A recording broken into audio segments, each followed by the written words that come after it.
तो आज की जो ये मेरी क्लास है, ये क्लास एनटीए यूजीसी नेट समाज कार्य 2022 की है। आप सब लोग भली भांति तरीके से परिचित हैं इससे। और मैं बात कर रहा हूँ समाज कार्य की प्रकृति और उसके विकास पर, और चर्चा पर चर्चा हम लोग विविध परिवेश में। देखो क्यों मैं विविध परिवेश को लेकर ज़्यादा ब्रीफ में चल रहा हूँ। कारण ये है कि समाज कार्य अभ्यास यानी प्रैक्टिकल पर ज़्यादा प्रश्न बनाए जाते हैं। रीज़न यही है, यहाँ पर फैक्ट भी इन्वॉल्व है, यहाँ पे जो है अभिकथन और कारण को लेकर भी आधारित प्रश्न है, और यहाँ पर अप्लाइड प्रश्न भी है। तीनों टाइप के प्रश्न आपको जो है यूनिट नंबर 1 के लास्ट पॉइंट में देखने को मिलते हैं। मुझे बताने की जरूरत नहीं, आप लोग पेपर देखते हैं उसमें कहीं ना कहीं यह हमेशा पूछा जाता है। कहीं सुमलित को लेकर आ जाता है, कहीं इंडिविजुअल फैक्ट के रूप में आ जाता है। तो इसके क्रम में आज हम लोग बात करने वाले हैं वृद्ध व्यक्ति और उसके बाद दिव्यांग के बारे में।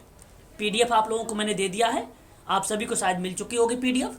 अगर नहीं मिला है तो आप लोग मुझे मैसेज छोड़ दीजिएगा, मैं आपको टेलीग्राम पर एक बार डाल दूंगा। टेलीग्राम पर भी डाला नहीं है, केवल व्हाट्सएप ग्रुप पर डाला है। तो शुरुआत करते हैं वृद्ध का कल्याण। आप सभी लोगों को आप सब लोग जानते हैं वृद्ध मतलब एक प्रकार से बुजुर्ग, बुढ़ापा। अच्छा, मेरा एक सिंपल सवाल है, एक बार प्रश्न भी आया था कि वृद्धों के अध्ययन को क्या कहते हैं। चले यहीं शुरुआत करते हैं। शाबाश, वेरी गुड। जब आप वृद्धों के बारे में, हाँ, जब आप वृद्धों के बारे में, वेरी गुड वेरी गुड, बहुत बढ़िया। तो मुझे तो यहाँ पर आप ना इस चीज़ को जो है ध्यान रखिएगा। तो स्टार्ट रखना आप सभी लोग। तो यहाँ पे हमने कहा जेरोंटोलॉजी, जिसको हम लोग बोलते हैं जरा विज्ञान। तो बेसिकली क्या होता है ये कि अपने सक्रिय जीवन को छोड़ चुके व्यक्ति को वृद्ध माना जाता है। जिससे ही आप समझ जाते हैं कि भाई कोई व्यक्ति अगर एक्टिव नहीं, तो आप लोग बोल भी देते हो भाई तुम्हारी ऐसी अवस्था आ गई, वृद्धावस्था में आ गए क्या, बहुत धीरे स्लो चल रहे हो, आपस में भी बोलते रहते हो। तो कहने का मतलब यही कि वो सक्रिय नहीं है, एक्टिव नहीं है। तो जब एक्टिव जीवन को वो छोड़ देता है व्यक्ति, तो उससे हम लोग एक नाम देते हैं कि ये व्यक्ति जो है वृद्धावस्था में आ गया है।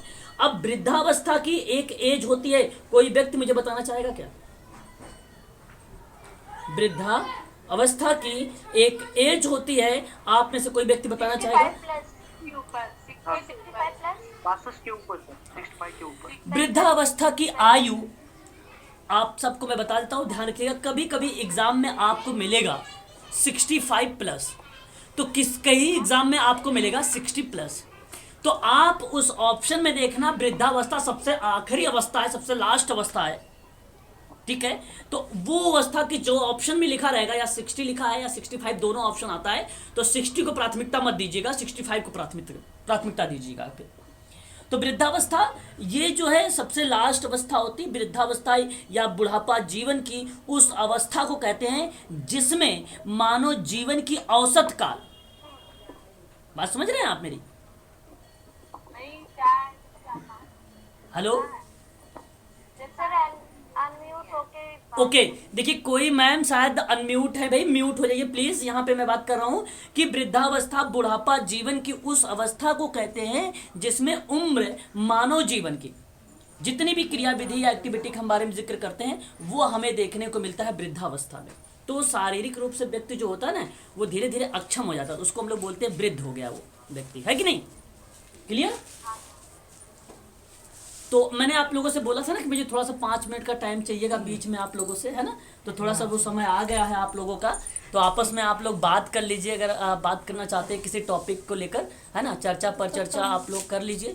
मैं इनसे थोड़ा सा बात करके तुरंत जो है आप लोगों से रूबरू होता हूँ, ठीक है? ठीक है। कोई भी अगर डाउट होता है तो आप लोग अपने कॉपी पर लिख लीजिए, आप मुझसे तुरंत उसको पूछ भी लेना आप लोग, है ना? चलिए, थोड़ा सा आप लोग विचार करिए, आप लोग वृद्धावस्था वगैरह बारे में और अदर टॉपिक के बारे में। अभी हम फिर आते हैं। हो गया क्या? नहीं वाला कौन सा? तो हर क्लास जो चल जाए तो बंद कर दे। नहीं, आपको मैंने इसलिए बोला, कभी उसने फ़ोन किया, उसने कहा कि भैया जो है मेरा बना दिया है मैंने, तो उसने कहा कि ये हर जगह मिल जाएगा, साइड वगैरह भी मिल जाएगा, आप कुछ देख लेना। इसका ये नंबर है, मैं इसके नंबर पे भी फ़ोन किया था ना, उसी नंबर बोला फ़ोन पे गूगल पे बोल रहा करने के लिए 98 18 43 57 50 ये नंबर है। उसने कहा भैया मुझे पेमेंट कर दीजिए, अच्छा मैंने भैया। कहा मैंने कहा ठीक है भाई, पेमेंट कर देता हूँ। वो भेज देगा तो हाँ। कहीं भी किसी भी दुकान से आप आप निकलवा लेना, या तो आपकी साइड मेरे पास आ जाएगा, आपके फ़ोन में आ जाएगा वो। अच्छा हाँ, अच्छा। वो आपके फ़ोन में आ जाएगा, मेरे तो फ़ोन में आ कहूँ जाएगा, जाके निकलवा ली। कहीं पे जाके निकलवा लीजिए। अब चाहे अब हाँ, नहीं अरे निकल- यार 5,000 बोल रहा था वो, बहुत फालतू बोला था। ये 300 रुपये में कर दिया, सारा जगह पे बता रहा अरे गवर्नमेंट बात पे। है, हमरे साथे हम 10 जनी भारी रहे, सबके 50-50 रुपया में गया। हमरे नसीब खराब तो हम का करें। हमारा दुई दाई आवा, हमरे से लगे तक भरे ना आए, कहाँ वह जो ना आए फरमो भरे ना, वही 50-50 रुपया लेने। और सब ऐसे जैसे अब आएगा है ना, सब निकलवा ली हैं। 10-15 दिन में, और हमारे 3-4 महीना। महेंद्र ओबीसी 900 रुपये में। हाँ कौनो बात नहीं बेटवा, हमें ना पाता है। अब हम देखा या कूलर लगा दो, हम आंटी अंदर बैठे हैं। एक मिनट रुको, बैठ कौनो भी देख लिया आई जे तरफ भेजे ना बेटवा तो पैसों भेजती आओ। हेलो, हाँ महेंद्र जी, पैसे आ गए? हाँ एक बार वो भेज दीजिए अब PDF। ठीक, मैं यहीं प्रेमनगर 3rd में ही रहता हूँ जी। मैं उत्तर प्रदेश, हाँ मैं उत्तर प्रदेश आजमगढ़ से हूँ बेसिकली। आजमगढ़ फूलपुर।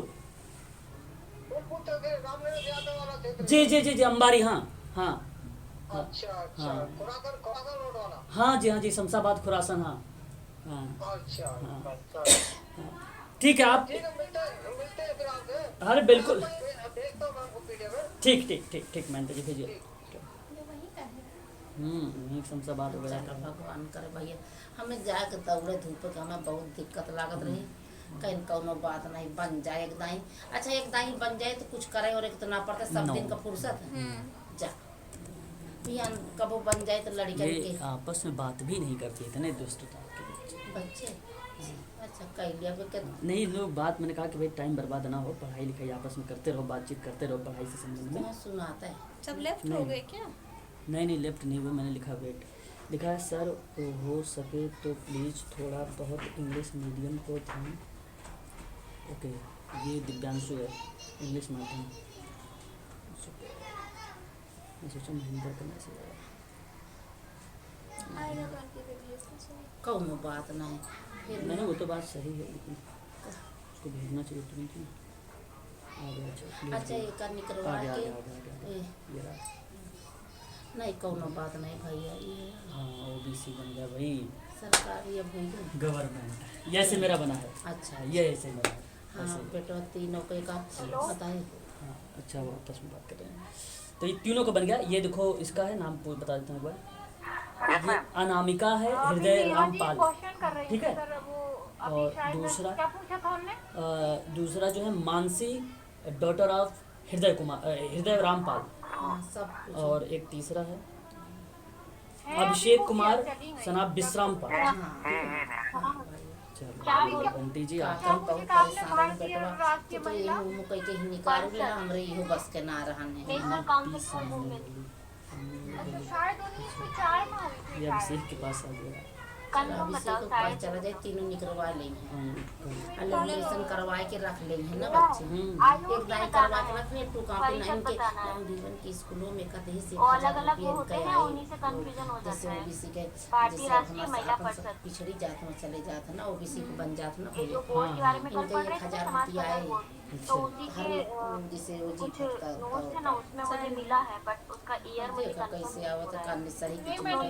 इनके सबके ऊपर बनवाए लेबर कार्ड वो स्कूलों में लाग का सरकारी सरकारी मांगा था ना।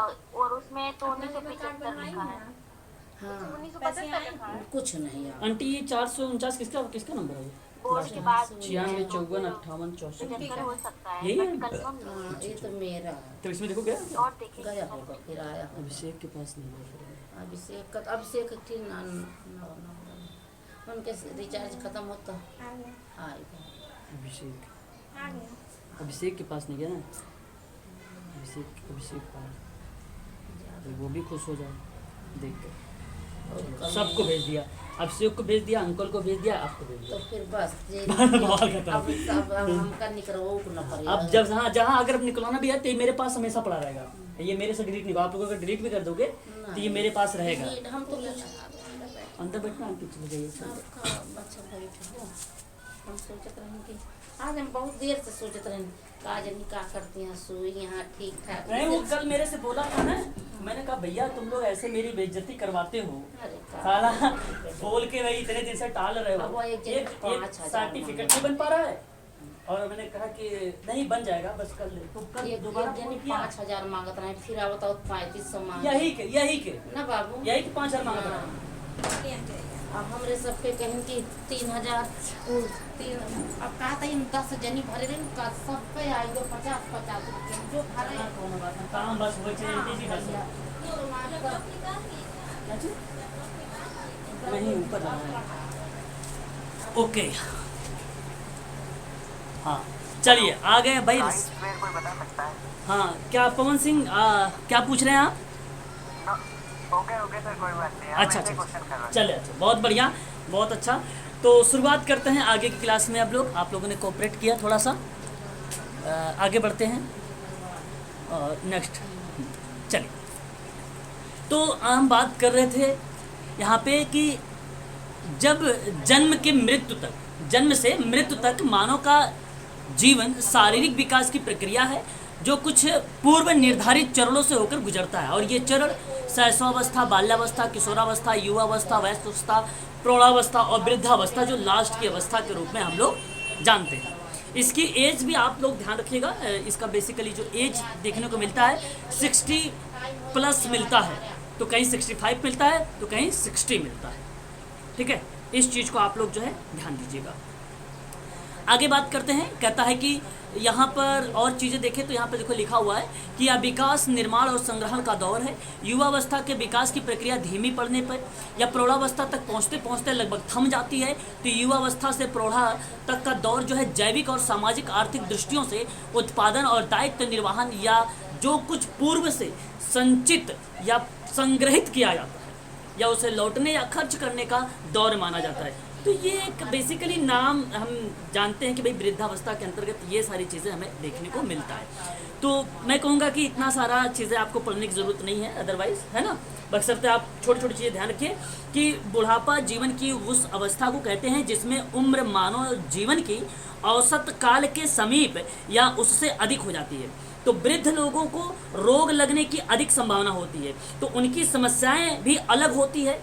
और वृद्धावस्था एक धीरे धीरे आने वाली अवस्था है जो कि स्वाभाविक और प्राकृतिक घटना है और ये सभी के पास आने वाली है। तो वृद्ध का शाब्दिक अर्थ में अगर हम बात करें तो उसको बोला जाता बढ़ा हुआ या पका हुआ या परिपक्व बोला जाता। तो आप लोगों ने नाम सुना भी होगा, जो है उसका नाम एरिक इरिक्सन का नाम। एरिक इरिक्सन ने अपनी 8वीं स्टेज के लास्ट में बोला भी है परिपक्वता की अवस्था, वृद्धावस्था में। शायद याद आ रहा होगा आप लोगों को, है ना, है कि नहीं। हाँ तो हाँ वही चीज़ें आपको यहाँ पे ध्यान देने वाली है। बाकी इसके अंतर्गत अगर मैं आपसे कहूँ कि वृद्धावस्था और कुछ चीज़ें हैं, इससे कुछ खास इंपॉर्टेंट इसमें और चीज़ें नहीं है। ठीक है, आप इसे ध्यान रखेंगे। आगे बढ़ते हैं और भी चीज़ें देखते हैं। हाँ एक नाम मैंने बताया था जेरोंटोलॉजी को लेकर, वो आप थोड़ा सा ध्यान रखिएगा। अब हम बात करते हैं कि वृद्धों की समस्या क्या हो सकती है। वृद्ध की परिभाषा याद हो गई या मैं एक बार फिर से परिभाषा को बताते हुए आगे बढ़ूँ? कर दीजिए सर। ओके, देखिए वृद्ध की जो परिभाषा होती है सर, मेरी बात को बहुत ध्यान से सुनिएगा कि वृद्धावस्था या बुढ़ापा जीवन की उस अवस्था को कहते हैं जिसमें उम्र मानव जीवन की औसत काल के समीप या उससे अधिक हो जाती है। तो वृद्ध लोगों को रोग लगने की अधिक संभावना होने लगती है ना।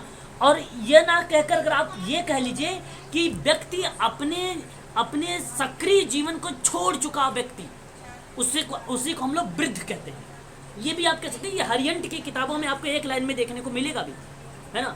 तो ये साधारण शब्द है, इसमें कोई ज़्यादा आपको तोड़ने की नहीं ज़रूरत है आप लोगों को, है ना।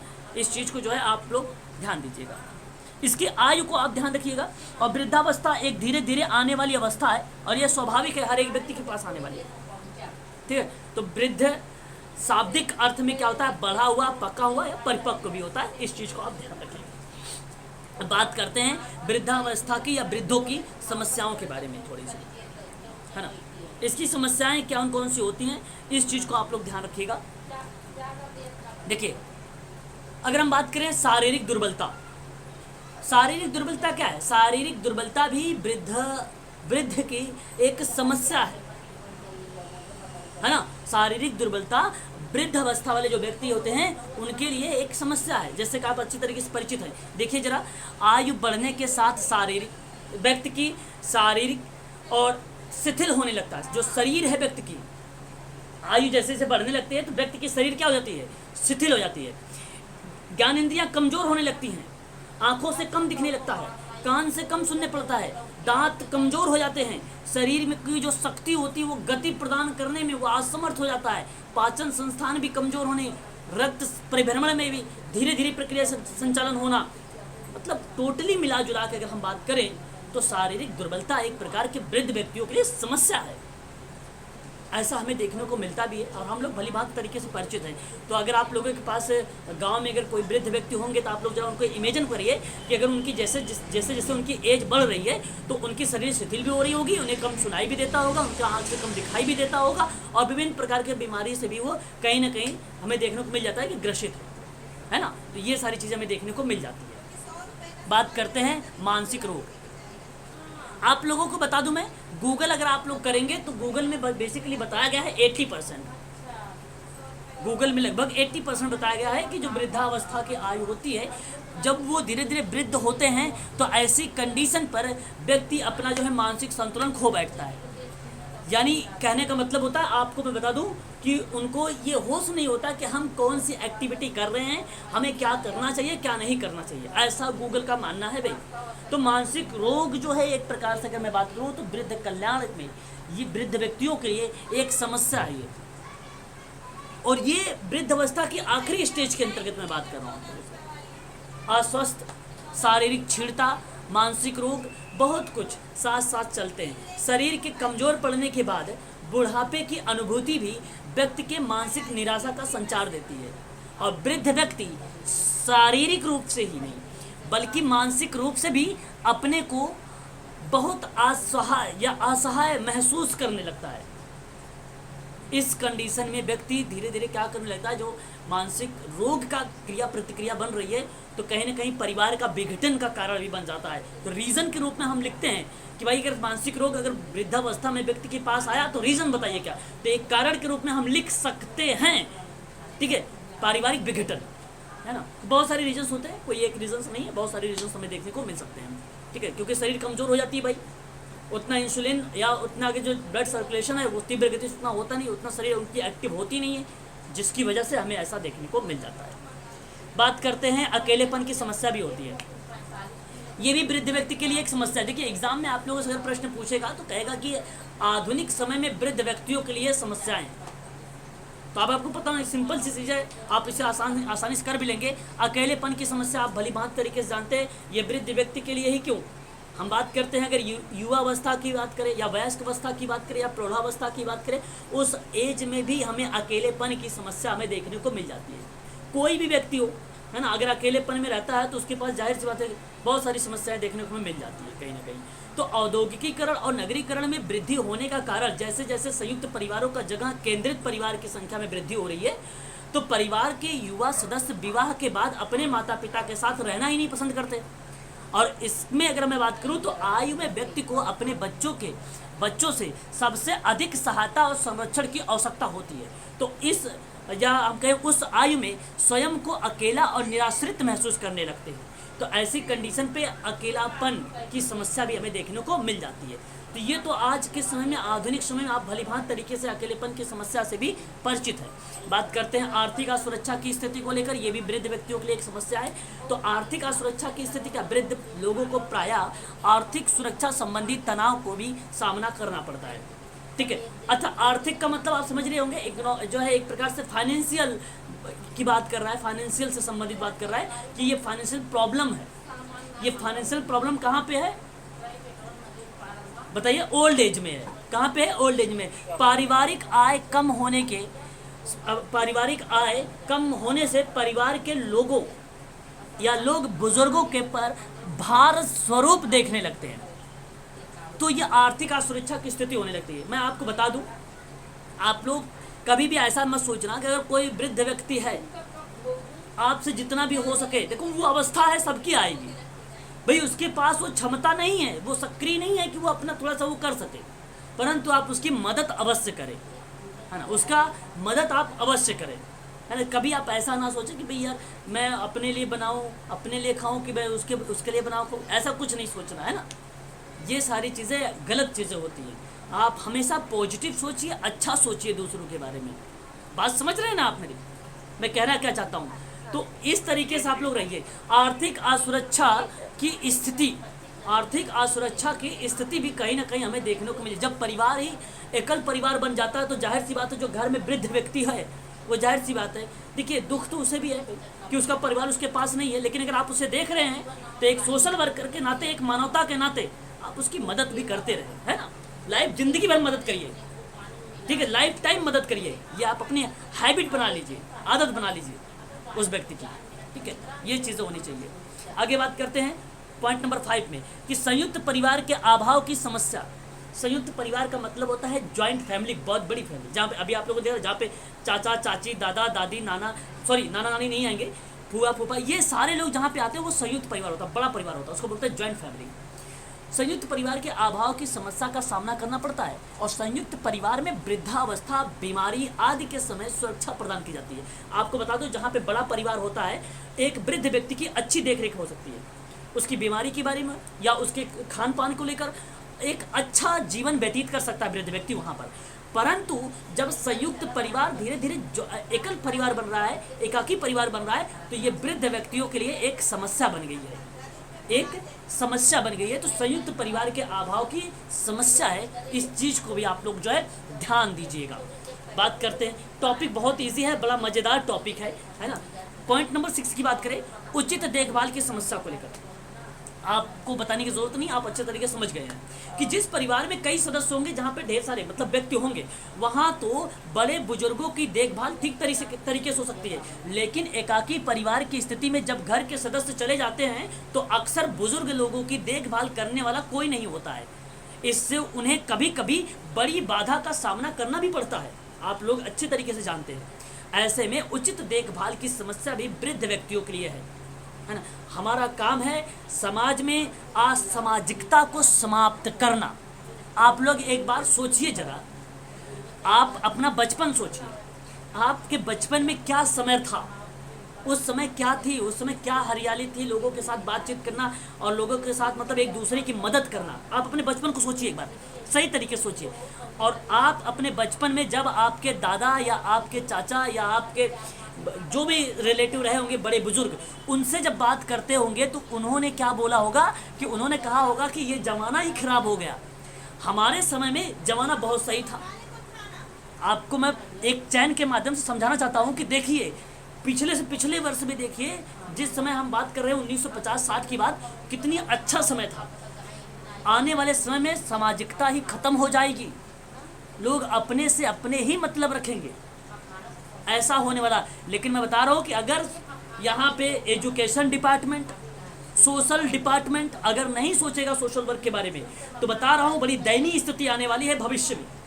और अभी से अगर सोशल वर्क को बढ़ावा दिया जाए तो सोशल वर्क ही एक ऐसा काम कर सकता है जहाँ पे उचित देखभाल की समस्या कर सकता भी, उसकी समस्या का समाधान कर सकता है, चाहे परिवार की हो, चाहे बुजुर्ग व्यक्ति को, चाहे युवा व्यक्ति को, चाहे बालक की हो, चाहे महिला की हो, एक्सेट्रा, किसी का भी हो। सोशल वर्कर का यही पढ़ाया ही जा रहा है सोशल वर्क में। आप देख सकते हैं विविध परिवेश में समाज कार्य का अभ्यास, तो विविध परिवेश में आ सकता है सोशल वर्कर। अगर सोशल वर्कर नहीं होगा भाई तो आने वाले समय में बहुत सारी समस्याएं होंगी, और इसके लिए पहले मानसिकता को बदलना पड़ेगा। मानसिकता बदलेगा कौन? मानसिकता सोशल वर्कर बदलेगा, ये तभी हो पाएगा। ऐसे में तो बड़ी दिक्कत हो जाएगी भाई आने वाले टाइम में। एक बात करते हैं और मनोरंजन की समस्या को लेकर। मनोरंजन की समस्या क्या है? परंपरागत रूप से परिवार में विभिन्न उत्सव और समारोह के आयोजन से वृद्ध जो है सदस्यों के अपने नाते रिश्तेदारों से मिलने का अवसर मिल जाता है। अच्छा, ये बात बड़ी अच्छी बात है, आप लोग को अच्छे तरीके से मालूम हो गया होगा, समझ भी गए होंगे कि विभिन्न उत्सव समारोह का आयोजन वृद्ध व्यक्ति होते थे उनके सदस्यों को अपने नाते रिश्तेदारों से मिलने का अवसर मिल जाता था। पड़ोसियों और मित्रों से बीच में वृद्ध की दिनचर्या सरलता से पूरी हो जाती थी। आप सोचिए अपना बचपन और अपने बचपन के पिछले जो आपके दादा आपके पिताजी का जो बचपन रहा होगा उसके बारे में सोचिए आप। तो वो समय आज किसी के पास नहीं है भाई। चाहे दिवाली हो, चाहे होली हो, चाहे कोई भी त्यौहार ले लो आप, किसी के पास समय नहीं है कि आपके घर पे जाए। अच्छा समय है, लोगों की मानसिकता बदल गई है। लोग इतने स्वार्थ हो गए हैं, लोग पैसों के पीछे भागते भागते, साथ साथ अगर मैं बात करूं तो सिर्फ अपना ही वो हित चाह रहे हैं, दूसरों का हित कभी नहीं सोच रहे हैं। ये लोगों में मानसिकता बन गई है। तो कहां से होगा ऐसा? बात समझ रहे नहीं समझ रहे? लेकिन आप लोगों को ऐसा नहीं बनना भाई। आप लोग ऐसे सुधार करिए, बदलाव लाइए। जब तक आप में आप बदलाव नहीं लाएंगे तब तक बदलाव नहीं होगा। परिवर्तित करिए, है ना, परिवर्तित करिए ये सारी चीज़ें। आज उत्सव और समारोह की जगह पे परिवार में टेलीविज़न ही मनोरंजन का एकमात्र साधन रह गया। पहले की बात अगर मैं करूं तो टेलीविज़न एक था, परंतु आज तो इससे भी ज़्यादा हो गया। टेलीविज़न तो बोल दिया, यहाँ पे बहुत छोटी चीज़ बोला है अगर मैं कहूँ तो, है ना। टेलीविज़न ही मनोरंजन का एकमात्र साधन यहाँ पे बहुत। आजकल तो लोग अपने सेलफोन में ही व्यस्त रहते हैं भाई। अगर एक बार अगर रील खुल गई, चाहे व्हाट्सअप की हो या फेसबुक की हो या चाहे इंस्टाग्राम की हो, अगर रील खुल जाती है तो कम से कम मान चलिए 30 से लेकर 45 मिनट चलता है ना। बार बार स्क्रॉल करते रहते हो, रुक नहीं पाते हो उसमें कि लाओ थोड़ा सा रुक जाए, है ना। तो ये तो रखने का मन ही नहीं करता। फिर वो तो कोई आदमी अगर कहता है कि भाई अब तो बस करो, मत चिल्लवाओ, क्यों चिल्लवा रहे हो, या तो आपको कोई काम इंपॉर्टेंट याद आ गया तो आप बंद करते हो, नहीं तो अदरवाइज अगर कोई बीच में बाधा ना बने तो मैं जहाँ तक उम्मीद मैं लगा रहा हूँ कि जल्दी कोई बंद ही नहीं करता इसको, जब तक कोई दूसरा काम दिमाग में आए ना। मतलब बताइए आप, ऐसी तो सिस्टम बन गया है। तो आप सोचिए समाज कैसा होगा आने वाले टाइम में। बड़ी दयनीय स्थिति होगी अगर हम अभी से अपने बच्चों, अपने परिवारों को संभाल के ना रखें, एक अच्छी शिक्षा ना दे, एक रहन सहन के बारे में बताए ना उन्हें, कैसे हमें रहना है, कैसे हमें उठना बैठना है, तो भाई नहीं समझ पाएगा, है ना। अभी से ही हमें करना चाहिए। और इसके लिए तो अब हम लोग तो बड़े छोटे लोग टाइप में आ जाते हैं। ऐसे में तो जो बड़े बड़े लोग हैं एजुकेशन डिपार्टमेंट में, उसमें ऐसे में सोचना चाहिए ये काम करेगा कौन। क्या उनके पास दिमाग में ये बात नहीं आ रही है कि जब संसाधन इतने आ रहे हैं, रिसोर्सेज इतने आ रहे हैं, तो मानसिक लोग दिमाग भी बहुत आगे बढ़ रहा है। तो कहीं कहीं पॉजिटिव चीज़ें हैं तो कहीं नेगेटिव भी तो बन रहा है। तो हमें नेगेटिव को समाप्त भी तो करना है। तुम नेगेटिव को बात ही नहीं कर रहे, पॉजिटिव में बातें बात करते चले जा रहे हो, तो ये गलत चीज़ है ना। नेगेटिव को भी ध्यान देना चाहिए। नेगेटिव चीज़ को समाप्त कौन करेगा? उसके लिए किसी को आपने रखा ही नहीं, उसके लिए क्या संसाधन भाई, है ना। तो ये समस्याएं हैं, होंगी समस्याएं भी। आगे बात करते हैं वृद्धों की समस्या का समाधान लेकर वृद्धों की समस्याओं को सुलझाने के लिए सुझाव। अब देखिए सरकार ने कुछ सुझाव तो दिए, अब देखते हैं भाई क्या क्या सुझाव आए हैं। देखिए अगर हम बात करते हैं विश्व तथा भारतीय जनसांख्यिकी का अध्ययन करने से ज्ञात होता है कि वृद्धों की समस्या में निरंतर वृद्धि होती जा रही है, और इससे इस तथ्य से इनकार नहीं किया जा सकता कि आगे आने वाले दिनों में जनसंख्या के अनुपात में वृद्ध अधिक होते जाएंगे। और ये बात सत्य भी है, ऐसी बात नहीं कि भाई नहीं होंगे। तो जो व्यक्ति जन्मा है उसकी अवस्था तो स्वाभाविक है, प्राकृतिक की देन है कि उससे वृद्ध तो होना ही है। तो स्वाभाविक तौर पर उसकी समस्याओं में वृद्धि होती है, और इसी दृष्टि से आवश्यक है कि वृद्धों की समस्याओं के समाधान के लिए कुछ प्रयास किए गए। तो ऐसे में भारत सरकार ने विभिन्न तरीके से, अगर मैं बात करूं, इंदिरा गांधी राष्ट्रीय वृद्धा पेंशन योजना चलाया गया, राष्ट्रीय वृद्धावस्था के स्वास्थ्य की देखभाल को लेकर कार्यक्रम चलाया गया। भाई ठीक है, चला तो दिए कार्यक्रम, अच्छी बात है, लेकिन कार्यक्रम सही तरीके से मिल पा रहा है कि नहीं मिल पा रहा है ये आपको पता कैसे चल रहा है? उसके लिए सोशल वर्कर को रखे, वो जाए भाई गाँव। मैं कहता हूँ कि अगर एक बीटीसी बीएड वालों को करवा कर, आप क्या करवा रहे हो आजकल यूपी में सर्वे करवा रहे हैं 1 से लेकर 5वीं क्लास तक में। भाई यही काम तो जहाँ तुम्हें करना चाहिए तहाँ तो कर नहीं रहे हो कि ये वृद्ध व्यक्ति को या असहाय व्यक्ति को, जो लोग गरीब व्यक्ति हैं, उनको ये सारी चीज़ें भोजन वगैरह मिल पा रही नहीं मिल पा रही।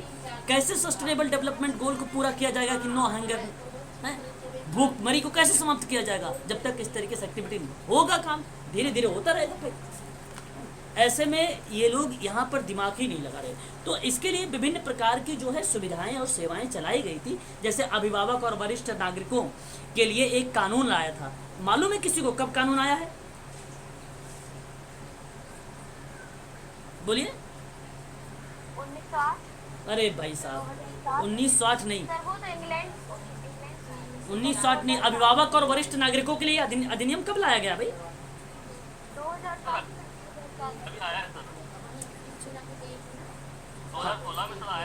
देखो 2019 का एक बात करें, एक हम बात करें 2007 का भी। 2000 देखो ये सारे मॉडिफिकेशन, लेकिन आपको बता दूं अगर एग्जाम में प्रश्न बनता है तो इसमें दो तरीके के बनेंगे। एक अभी मैंने पीडीएफ ले रखा है 2007 का भी 2019 का भी, ठीक है, दोनों का ले रखा है। परंतु आप अभी यहाँ पे ये ध्यान रखिए कि अभिभावक और वरिष्ठ नागरिकों के लिए जो कल्याण संबंधी कानून लाए गए थे वो बेसिकली अगर मैं बात करूँ बेहतर चिकित्सा और जान माल की सुरक्षा करना और वृद्ध व्यक्तियों को जो है देखभाल करना, ये बेसिकली था अभिभावक और वरिष्ठ नागरिकों का अधिनियम जो 2007 में लाया गया था।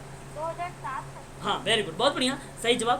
तो सर इसको क्या वरिष्ठ नागरिक भरण पोषण अधिनियम भी बोलते हैं? हाँ हाँ बिल्कुल बिल्कुल बिल्कुल बिल्कुल बिल्कुल वही चीज़ें हैं। तो ये मॉडिफिकेशन है 2019 में बताऊंगा अभी आपको, वो मॉडिफिकेशन का पार्ट है कैसे चेंजेस हुआ। अभी आपको मैं उसके बारे में चर्चा कर रहा था जो पिछली चीज़ें थी, पहले क्या चीज़ें थी, है ना। तो ये देखिए वृद्ध व्यक्तियों के लिए कल्याण योजनाएं बनाई गई, और जो योजनाएं बनाई गई वृद्ध व्यक्तियों के लिए वो कई टाइप की भी वृद्ध व्यक्तियों के लिए, बुजुर्गों के लिए थी, सरकारी पहल की गई थी। एक दो योजनाएं नहीं थी, काफ़ी टाइप की योजनाएं थी। जैसे अगर मैं आप लोगों से बात करूं, आप लोगों ने नाम सुना भी होगा, आप लोगों ने नाम सुना होगा वृद्ध व्यक्तियों के लिए एकीकृत कार्यक्रम। किसी को मालूम है एकीकृत कार्यक्रम क्या है?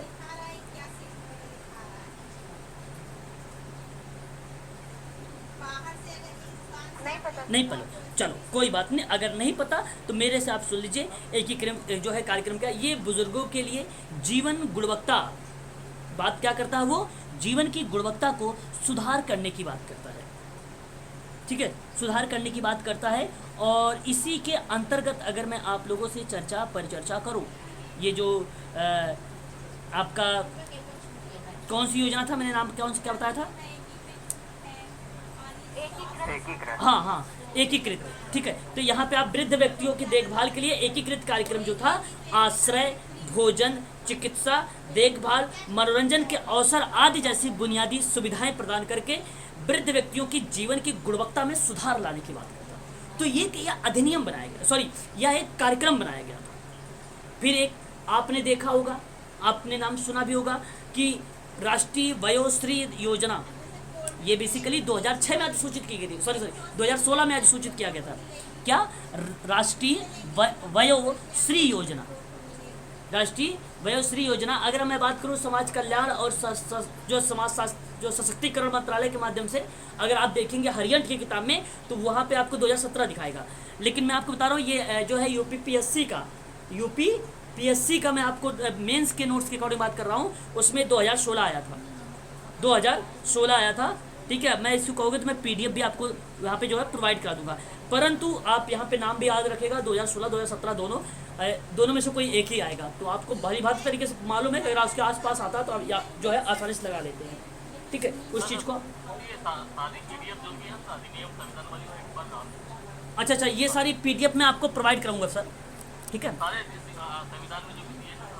हाँ बिल्कुल बिल्कुल सर। चलो अच्छा मैं आगे बढ़ता हूँ, यहाँ पे देखिए एक टॉपिक पे ज़्यादा बड़ा हो जाएगा तो मैं बोल देता हूँ। एक प्रधानमंत्री वय वंदना योजना थी, ये भी उसके लिए समस्या का समाधान करने के लिए चलाया गया था। एक था वयोश्रेष्ठ सम्मान योजना थी, ये भी उसी के लिए चलाया गया था, है ना।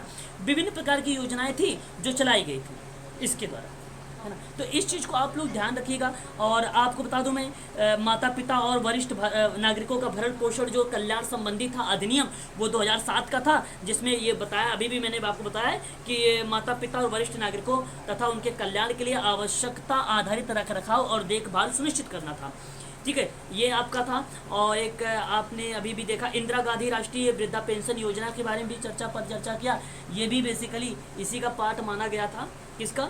वृद्ध व्यक्तियों के लिए ही माना गया था। एक था आपका senior care ageing growth engine, ये भी एक प्रकार का जो है सेज पोर्टल है, विश्वसनीय स्टार्टअप के माध्यम से वरिष्ठ नागरिकों की देखभाल, उपयोगी उत्पादक और सेवाओं को लेकर वन स्टॉप एक्सेस के बारे में इसने जो है जिक्र किया था, ठीक है। तो ये चीज़ें हैं, बाकी अभी हम इस पर थोड़ा सा चर्चा भी करेंगे ब्रीफ लेवल पर भी।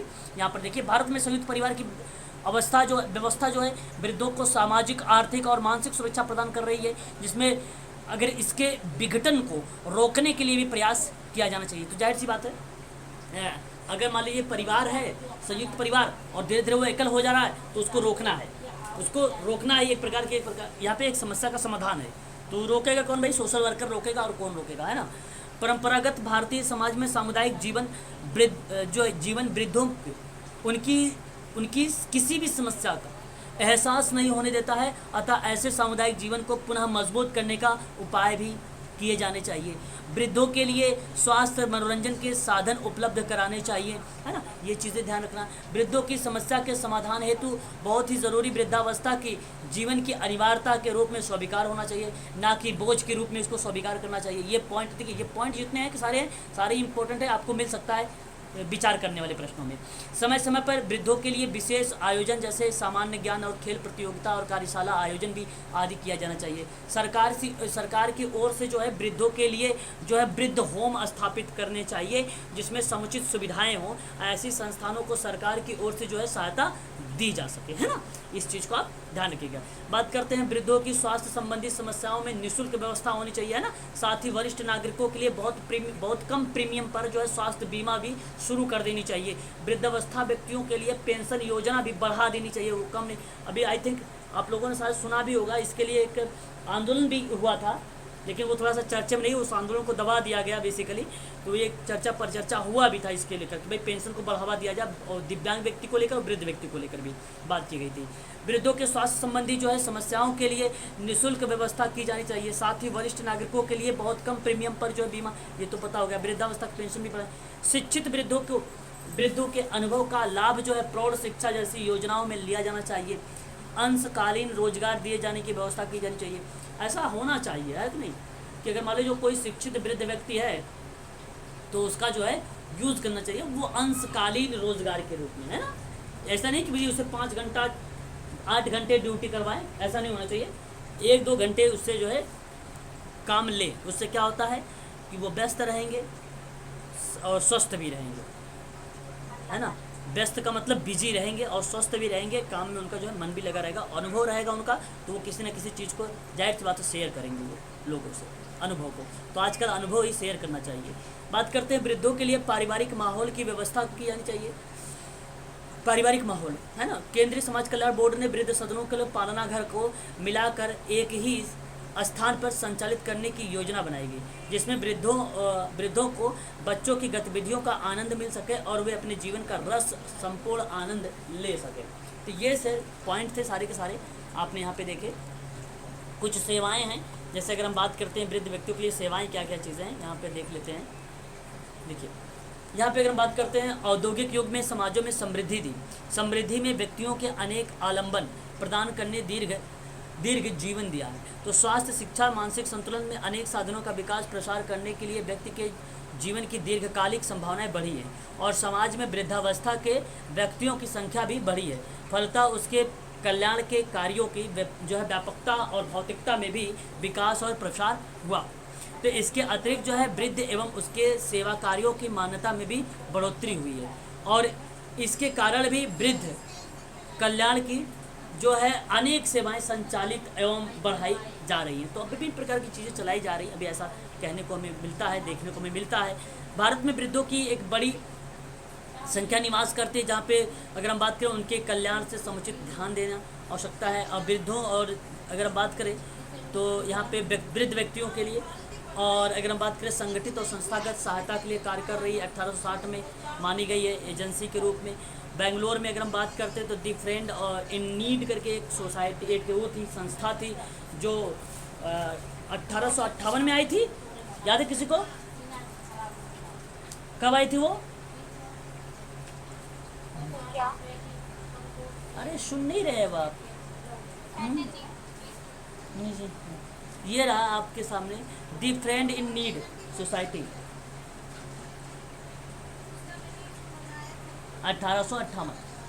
फ्रेंड इन नीड सोसाइटी जो थी ये भारत की पहली बार थी जिसमें बेसिकली अगर हम बात करते हैं एक असक्त आश्रय खोला जो गया था वो सूरत में 1912 में खोला गया था। सूरत में 1912 में खोला गया था। इसको आप ध्यान रखिए, 1912 वाला, ठीक है, 1912 को, ठीक है। है ना, ठीक है। और आगे अगर हम बात करते हैं, देखिए पुणे में जो हुआ था, पुणे, तो वो 1865 में डेविड जो सेंसून थे, एक विद्वान थे, इनके द्वारा यहाँ पर संस्था ओपन की गई। फिर उसके बाद कलकत्ता में आप देख सकते हैं संस्था खोली गई थी 1882 में, 1882 में, है ना, ये भी आप ध्यान रखिएगा, ठीक है। चलो आगे बढ़ते हैं।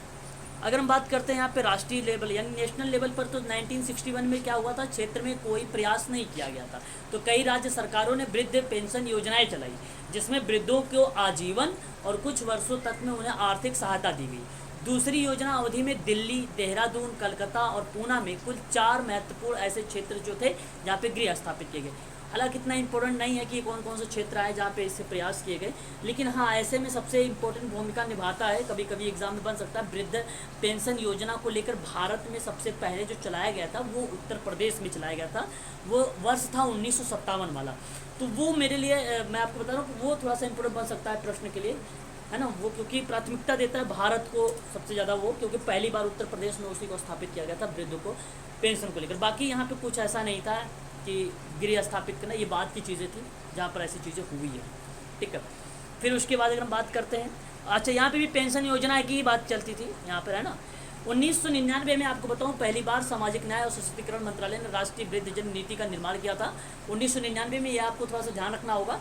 और वृद्ध कल्याण कार्यों में तेजी आई और 1991 में भारत की वृद्ध जो जनसंख्या थी वो 57 करोड़ हो चुकी थी, जो स्वतंत्रता के बाद जो है 1951 में 2 करोड़ के आसपास थी। और जनसांख्यिकीय वृद्धि में नीति का निर्माता को आकर्षित कर रहा था, इसके बारे में जिक्र किया था। बट आप यहाँ पे ध्यान रखिएगा 1999 में पहली बार में क्या हुआ था, सामाजिक न्याय और सशक्तिकरण मंत्रालय को जो है वृद्धजन नीति का निर्माण हुआ, ये इस चीज़ को आप ध्यान रखिए। बाकी यहाँ पे 1951 और 1951, 1991 और 1951 इसमें कुछ खास ज़्यादा इंपॉर्टेंट नहीं है, इसको आप ध्यान रखने की जरूरत नहीं है। परंतु अगर हम बात करते हैं, साथ ही 1991 में संयुक्त राष्ट्र महासभा द्वारा वृद्धजनों के लिए संयुक्त राष्ट्र की नीति अपनाई गई और इसका प्रभाव भी भारत की इस नीति निर्माण में दिखता है, जिसका उद्देश्य बना बुजुर्गों की समस्याओं संबंधी मुद्दों को व्यापक रूप से समाधान किया जा सके, है ना। तो ये आप देख सकते हैं कुछ इस तरीके से इस नीति का मुख्य क्षेत्र रहा, जिसमें भारत के संविधान में वृद्धों के कल्याण के प्रावधान के बारे में जिक्र किया गया अनुच्छेद नंबर 41 में। तो राज्य अपनी आर्थिक क्षमता और विकास को ध्यान में रखते हुए वृद्ध हेतु सरकारी और सहायता का अधिकार सुनिश्चित करेगा, तो ऐसा आर्टिकल 41 में मिला। परंतु इसमें क्या क्या क्षेत्र था आपको बता दूं, आर्थिक सुरक्षा को लेकर बात की गई थी, स्वास्थ्य की देखभाल एवं पोषण की बात की गई थी, शिक्षा की बात की गई थी और कल्याण कार्य की बात की गई थी, है ना, इसको आप ध्यान रखिएगा, ठीक है। चलिए यहाँ पे वही चीज़ें मिल जाएंगी। अच्छा, मैंने अभी आप लोगों को बात किया था, थोड़ा सा जिक्र किया था, भारत सरकार ने विभिन्न प्रकार के उपायों जो है वृद्धजनों के लिए एक प्रकार से एक सुरक्षित और गरिमापूर्ण उत्पादन जीवन सुनिश्चित करने के लिए अपनी प्रतिबद्धता को प्रदर्शित करने के लिए उसने कुछ उपाय किए थे। तो वृद्ध व्यक्तियों के लिए राष्ट्रीय नीति कब आई थी? 1990। ये तो आपका सही हो जाएगा, ठीक है, ठीक है, बहुत बढ़िया, शाबाश, बहुत अच्छी बात है। लेकिन अगर हम लोग यहाँ पे बात करते हैं कि वृद्ध व्यक्तियों के लिए एकीकृत कार्यक्रम योजना कब शुरू किया गया, तब क्या बताएंगे आप लोग? बताइए, किसी को मालूम? अभी आपने बताया था वेरी गुड, वयोश्री योजना, क्या बताया था मैंने? 2000 वो तो वयोश्री योजना बताई थी 2016 और 17। नहीं, सही सही, ये आपका जो आपका वो है तो है ही है, 2016 को वो भी है, ऐसी बात नहीं हो रही। ये थोड़ी था कि एक ही योजना चलाई गई उसके बाद कोई योजना ही नहीं चलाई गई। नहीं सर, मैं वो नहीं कह रही हूँ, जीवन की गुणवत्ता सुधार का एकीकृत योजना है ना उसका सर। हाँ सर, अभी आपने बताया था एकीकृत कार्यक्रम, पर उसका फल नहीं बताया।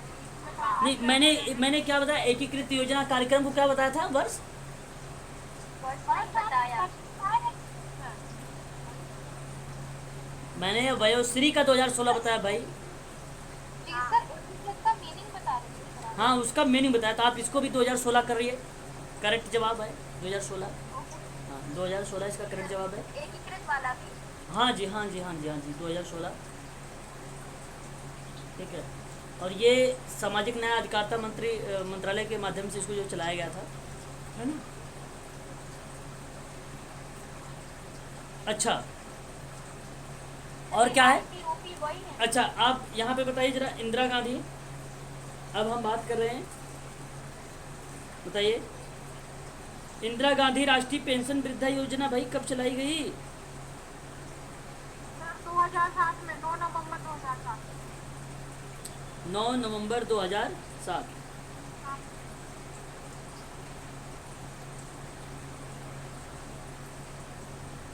लिखिए भाई,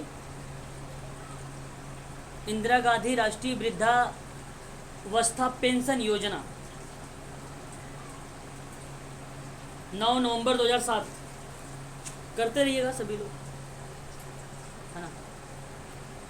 सर, ये अब आगे लिखिए। कार्यक्रम का कौन सा मंत्रालय क्या बताया था कि किस मंत्रालय के थ्रू की गई थी? सामाजिक न्याय मंत्रालय, सामाजिक न्याय, सामाजिक न्याय। वो मौके नहीं था ये वृद्ध व्यक्ति पे सामाजिक न्याय मंत्रालय। ये जी सन कौन सा मैंने इसका? देखिए, ये आपका एकीकृत 2016 है, ये आपका 1999 है ना, ये आपका क्या है 2007, 9 नवंबर 2007। अच्छा, आगे हम बात करते हैं। यहाँ पे एक और बात देखिए ध्यान से, इंदिरा गांधी राष्ट्रीय विधवा पेंशन योजना, आपने इसके बारे में भी सुना होगा। इंदिरा गांधी, बताइए, विधवा पेंशन योजना 1 अप्रैल 2009, 1 अप्रैल 2009। क्लियर हो रहा है? केंद्र सरकार के द्वारा, है ना।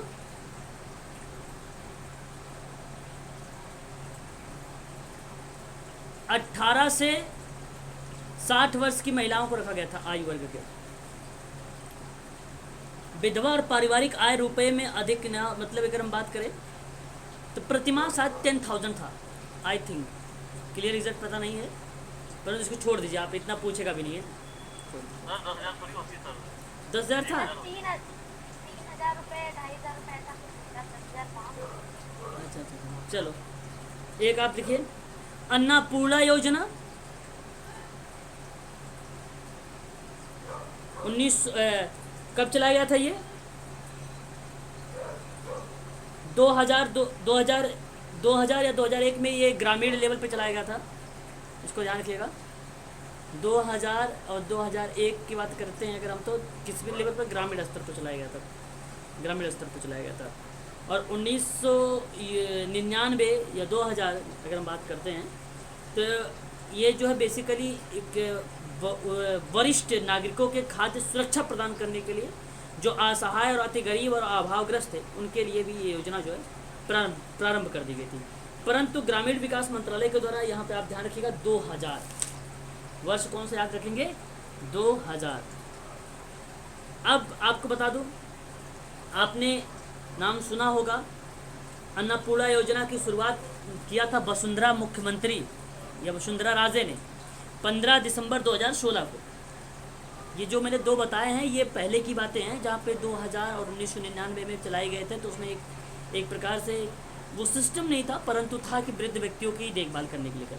लेकिन यहाँ पे जब बताया गया अन्नपूर्णा रसोइयों को लेकर, यहाँ पे उसको जोड़ा गया और इसमें कहा गया कि केवल 8 रुपये में पौष्टिक भोजन उपलब्ध कराया जा रहा है। तो इस योजना में लगभग राज्य के 151 शहर और 500 अन्नपूर्णा रसोइयाँ बहनों के माध्यम से नाश्ता और भोजन जो है उपलब्ध कराया जाता था। ठीक है, तो इसको आप ध्यान रखिएगा। ये 15 दिसंबर 2016 को लॉन्च किया गया।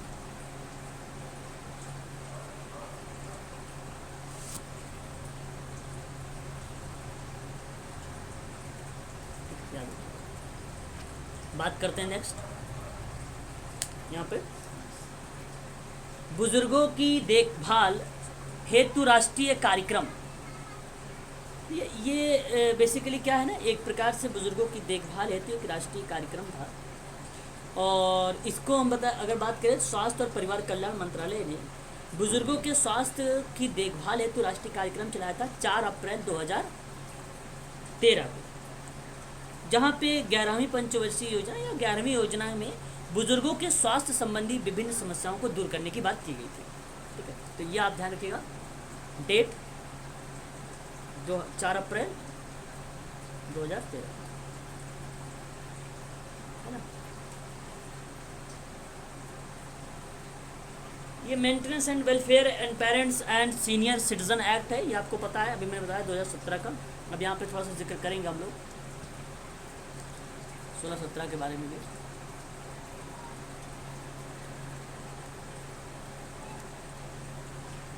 देखिए मैंने अभी आपको बताया था ना कि एक माता पिता वरिष्ठ नागरिकों के भरण पोषण एक्ट था 2007 का, और उसी का संशोधन हुआ 2019 का। इसमें क्या था बच्चों को लेकर कि बच्चों में नाबालिगों को छोड़कर बच्चे नाती नातिन पोते पोती शामिल होंगे। लेकिन जो 2019 का था बिल में, सौतेले बच्चे, गोद लिए हुए बच्चे, बहू, दामाद और नाबालिग बच्चों के लिए लीगल गार्जियन शामिल किए गए, माता पिता और वरिष्ठ नागरिक ये शामिल किया गया।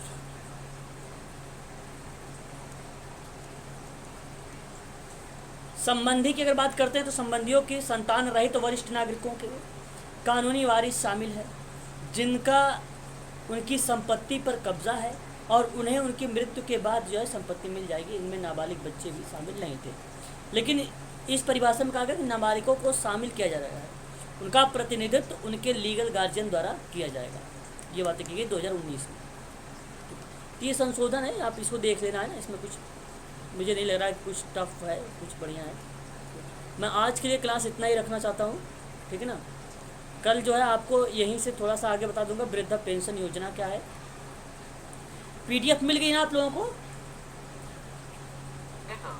हाँ, याद रखिए। ये देखिए यहाँ पे, ये देखिए पेंशन योजना देश के सर्वप्रथम उत्तर प्रदेश दिसंबर में 1957 में चलाई गई थी, 1957 में। व्हाट्सएप पे डाल देना, व्हाट्सअप पे है, हाँ सर व्हाट्सअप पे, ठीक है, अभी सेंड कर दो। आपको टेलीग्राम में ना एक क्रम में जाएगा, यूनिट के क्रम में पीडीएफ जाएगी, ठीक है ना, यूनिट के क्रम में आपके पास पीडीएफ जाएगी, है ना। यदि आप समाजकार्य की ऑनलाइन क्लास लेना चाहते हैं तो 1999 रुपये में आप समाजकार्य यूजीसी नेट की तैयारी कर सकते हैं। आपको बताऊँ आपका सिलेबस पूरा कंप्लीट किया जाएगा यूनिट नंबर 1 से लेकर यूनिट नंबर 10 तक में, और आपकी per day 2 classes social work में चलती है, और आपको जो है प्रतिदिन मतलब प्रतिदिन आपकी क्लास चलती है, तो यानी संडे को भी आपकी क्लास रहेगी, और संडे को आपको होता है PYQ, प्रीवियस ईयर का क्वेश्चन पेपर होता है, ठीक है। तो 2006 तक हम लोगों ने कर लिया है, अब इस बार संडे को 2007 का हम लोग क्वेश्चन पेपर करेंगे, ठीक है। और अगर आप लोग कोई सोशल वर्क के संबंध में अधिक जानकारी चाहते हैं तो 8506031308 पर जो है आप व्हाट्सअप और कॉल के माध्यम से आप जानकारी प्राप्त भी कर सकते हैं, ठीक है। आज के लिए बस इतना ही, फिर शाम को मिलते हैं रिसर्च के टॉपिक पर।